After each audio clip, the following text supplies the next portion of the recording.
According to NFHS, nearly 29% of married women have experienced spousal violence. In US in 2023, so they recorded 6,70,000 divorce cases. So the question is, given this the reality, why do we then still cling to the image of love?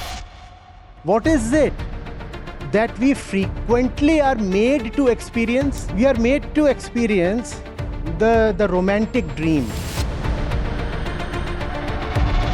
Even if somebody presents data to you right in your face, you will look at it, be moved for a while, and then either ignore it or worse still, even reject it.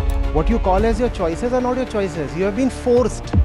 When you are just an unconscious piece of material like a stone, the direction that you take is not your own, but the resultant of the various forces that are acting on you.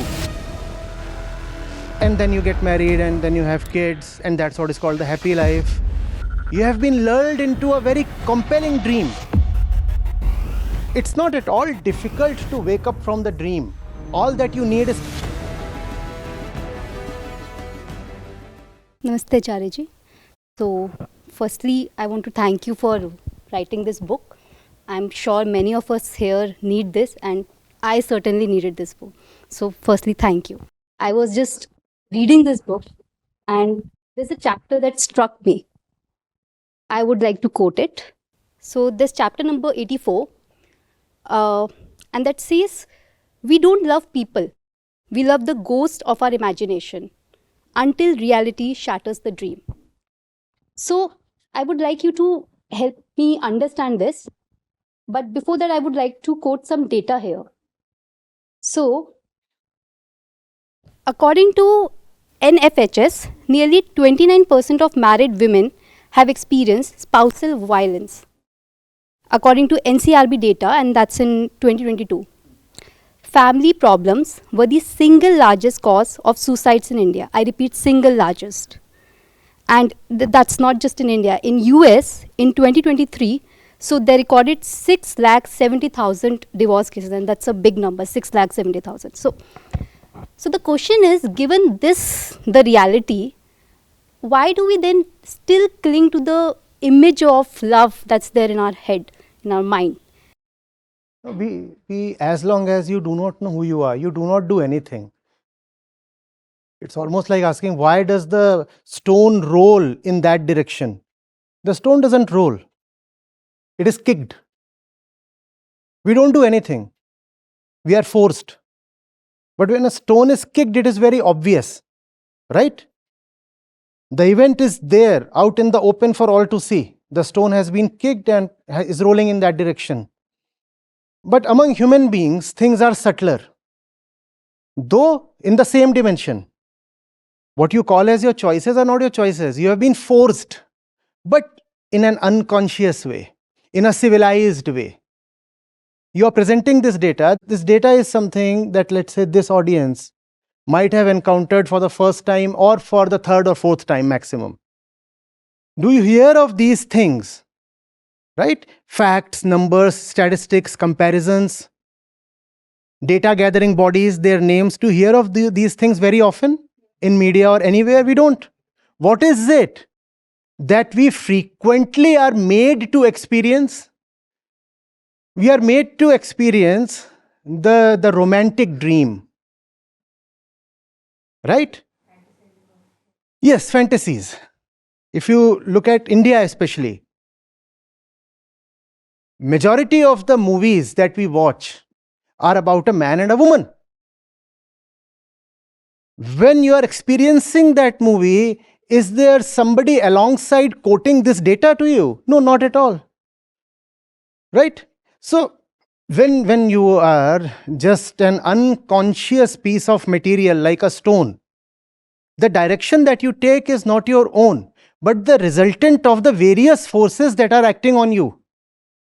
On us, most of the times, most of the forces are acting with the purpose of making us believe in that very cliched paradigm.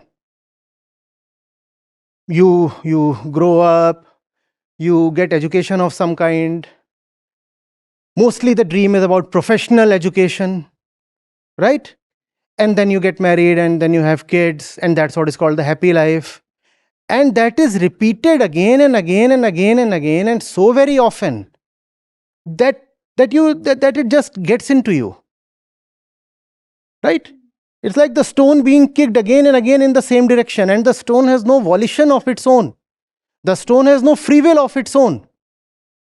That's where spirituality comes in.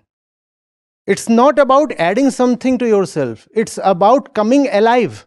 Otherwise, you're just a stone subjected to the moods and fancies and vagaries of others, their kicks in particular. They just keep kicking us. But that's not how we would frame it or phrase it. Watching a movie or listening to your favorite romantic song in a loop, it would never occur to you that you are being kicked, and that too continuously in one direction. It won't occur to you, right? You think of it as something soft, smooth, sweet, healing, soothing.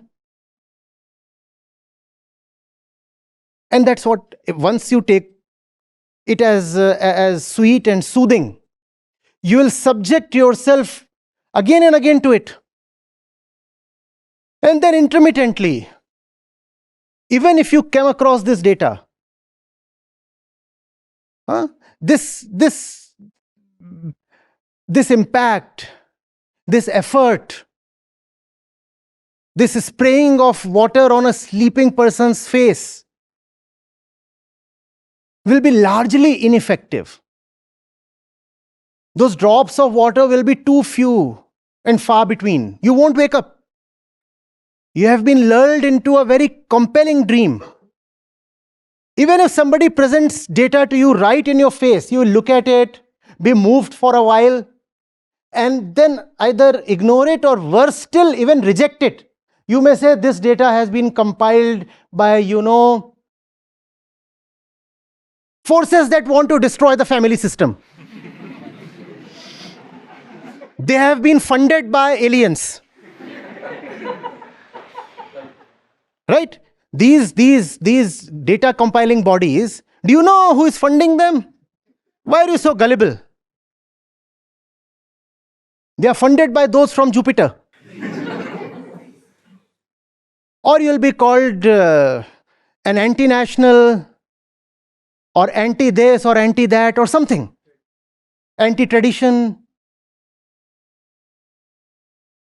And you'll say, yeah, what when it's already sweet and smooth, why take the pains? Anyway, looking in this direction subjects me to unwanted nags and comments and such things. So better keep going with the flow. It's not at all difficult to wake up from the dream. All that you need is facts. And the facts in this age are readily available. Tell me one decision you want to take in life. You don't even have to be subjective about it.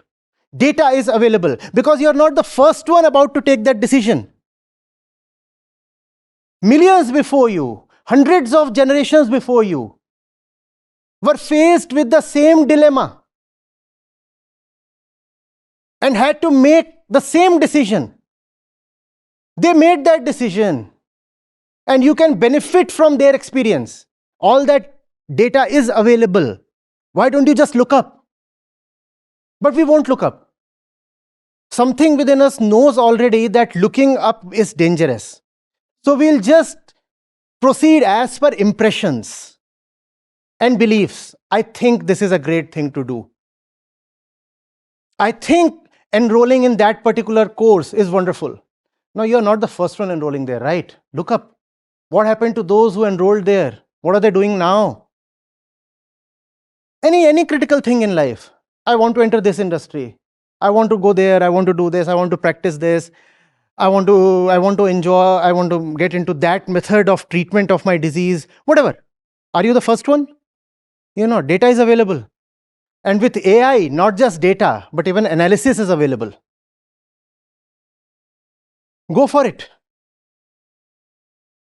The risk of subjective bias will be greatly reduced, if not brought down to zero. Even AI might have some bias, but the bias that AI has is far, far lesser compared to the bias that an individual has. Yeah. Thank you. Yes.